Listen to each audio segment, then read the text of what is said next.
Hi guys, welcome back my new blog के अंदर स्वागत है आपका। आई होप, आशा करती हूँ कि आप सब ठीक होंगे। मैं ठीक नहीं हूँ, लेकिन गाइस मेरी आवाज़ से ही पता चल रहा है बहुत सर्दी जुकाम हो रहा है, बहुत ज़्यादा तबीयत ख़राब हो रही है। और जिसकी मैं कहानी बता रही हूँ आपको, उसका फिर से मुझे फ़ोन आया था। उसने कहा कि दीदी प्लीज़ मेरी कहानी और आगे बताओ। उसको मतलब कुछ कुछ याद है ना, वो बातें वो याद मतलब याद आ रही है उसे, और वो बताई जा रही है मुझे। तो वही बातें मैं आप लोगों को बता रही हूँ। मेरी आवाज़ कितनी मोटी मोटी सी आ रही है, आप खुद भी सोच रहे होंगे कि कितनी मोटी आवाज़ आ रही है, क्योंकि ना गला पूरा पकड़ा हुआ है, मुंह में छाले हो रहे हैं, रोटी भी नहीं खा पा रही हूँ। इसी वजह से मैं थोड़ा अपने बारे में बता देती हूँ पहले आपको। और मेरा मुंह भी देखो कितना सूज गया है, ना मेहंदी लगाई है, ना पैरों पे, ना कुछ भी नहीं। और कल करवा चौथ भी है, बताओ, व्रत भी है, मैंने कुछ भी नहीं किया है। इतनी तबीयत मेरी ख़राब हो रही है। लेकिन आपको पता है वीडियो तो रोज डेली देनी पड़ती है, तो इसीलिए वीडियो बना रही हूँ गाइस।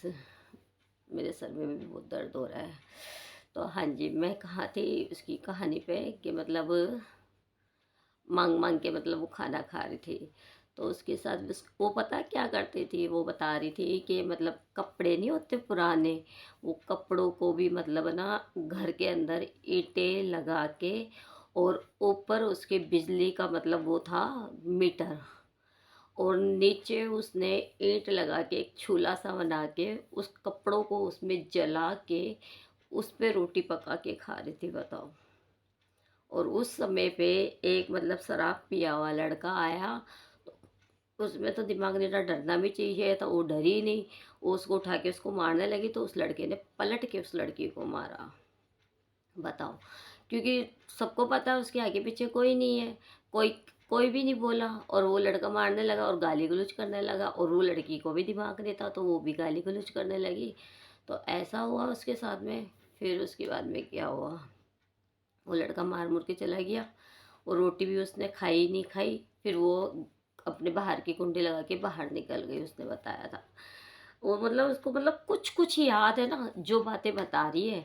मतलब उसको मतलब सारी बातें तो उसको याद नहीं होगी कि क्या हुआ क्या नहीं हुआ।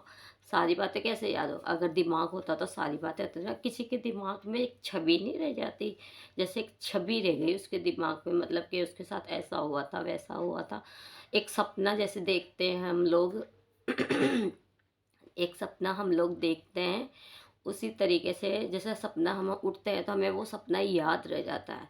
तो ऐसे ही उस लड़की को मतलब वो बातें याद रह गई हैं, जो जो मतलब बीता था उसके साथ में।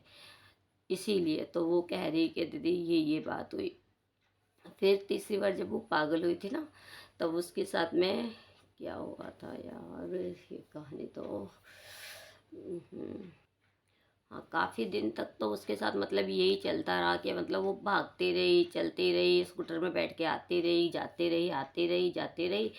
और पैसे नहीं रहते थे, और घर में आके सो जाती थी जी। और फिर पड़ोसी वगैरह बताते थे इसको कहाँ से लाए, कहाँ से लाए, कहाँ से लाए, तो वो बताता था वहाँ से लाया, वहाँ से लाया, मेरा किराया गया, वो गया गया। तो एक बार तो वो अपने काम, जहाँ वो काम करते थे ना, वहाँ तक पहुँच गए थे। फिर जो उनके मालिक थे ना, उन्होंने ऑटो वाला का नंबर वगैरह ले लिया था, और उसको फिर मतलब कहा था सेफ्टी से इसको घर पे छोड़ाना। उसको उसको सेफ्टी से वो घर छोड़ाया, उन्होंने पैसे भी दे दिए थे उसको। आप खुद भी सोच रहे होंगे कि मतलब दीदी क्या बता रही है, क्या बताना चाहती है, कुछ समझ में ना। मैं खुद कंफ्यूज हूँ। अब जिसने बताया है ये बातें, मतलब बीच बीच की बातें ये सारी, कि उसके साथ इतना कुछ बीतता है। फिर वो तो मतलब 2007 में जब वो ठीक हुई ना, अब आप सोचो 2003 में उसके साथ ये घटना शुरू हुई, और 2007 में 4 साल उसने भुगता।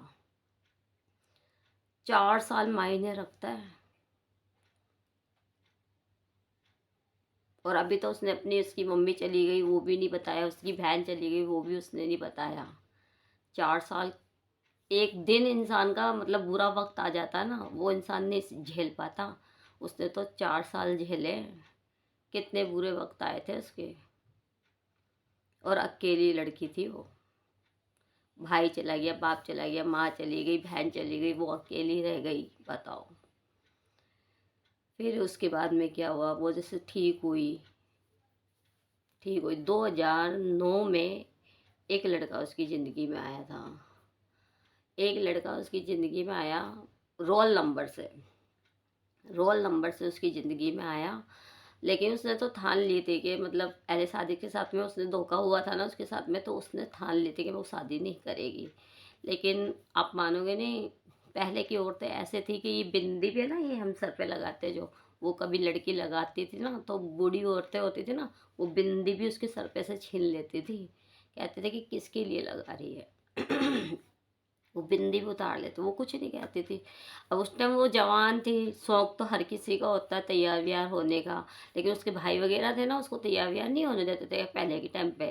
2003 में तो आपको पता है कैसा शक्तिपन था, तो इसलिए तैयार व्यार नहीं होने देते थे बिल्कुल भी।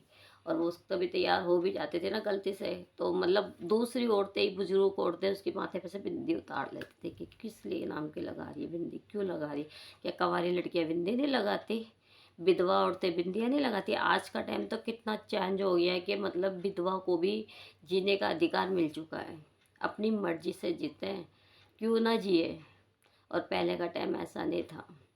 पहले के टाइम फिर उसकी ज़िंदगी में वो लड़का आया, वो धीरे धीरे बातें करते फिर भी उसने उस लड़के को बोला कि मैं शादी नहीं करेगी, वो शादी नहीं करेगी, शादी नहीं करेगी उसने कहा। फिर मतलब बातें करते करते करते करते रोल नंबर के हिसाब से फ़ोन आया था जैसे, फिर बातें करते करते उन दोनों के अंदर इतना प्यार हो गया कि एक दूसरे को छोड़ने के लिए तैयार नहीं था वो, दोनों ही छोड़ने के लिए तैयार नहीं थे। फिर फिर भी वो मना करती रही कि शादी नहीं करेगी। फिर वो एक मंदिर गई थी, उनके वहीं पे था।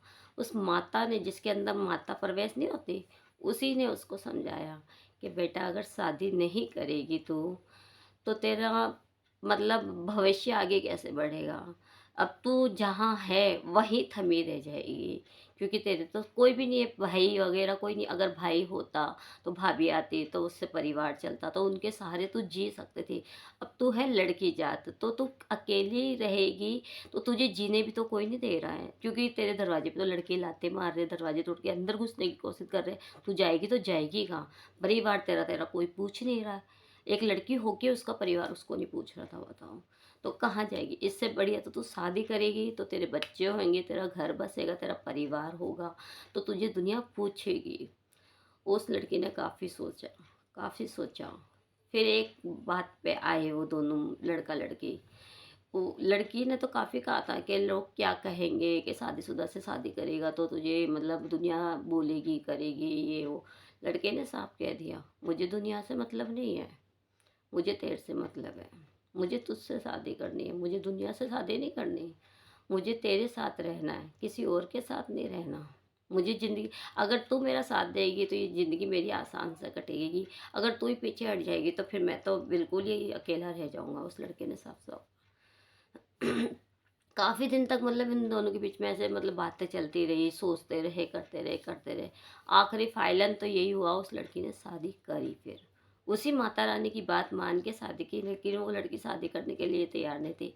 आज भगवान की दया से उस लड़की के बच्चे भी है, हस्बैंड भी है, घर परिवार सब कुछ है।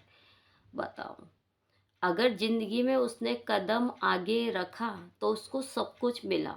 अगर वो आगे कदम नहीं रखती तो सोचो क्या होता। आप लोगों के दिमाग में और भी दिमाग में बहुत सी बातें आ रही होगी कि अगर वो पागल थी तो उसको इतनी बातें कैसे याद है। मैंने आपको कहा ना, जैसे हम सोते हैं तो सपना देखते हैं, वो सपना हमें याद रह जाता है, तो वो एक छवि की तरह हम फिर उस सपने को बताते हैं।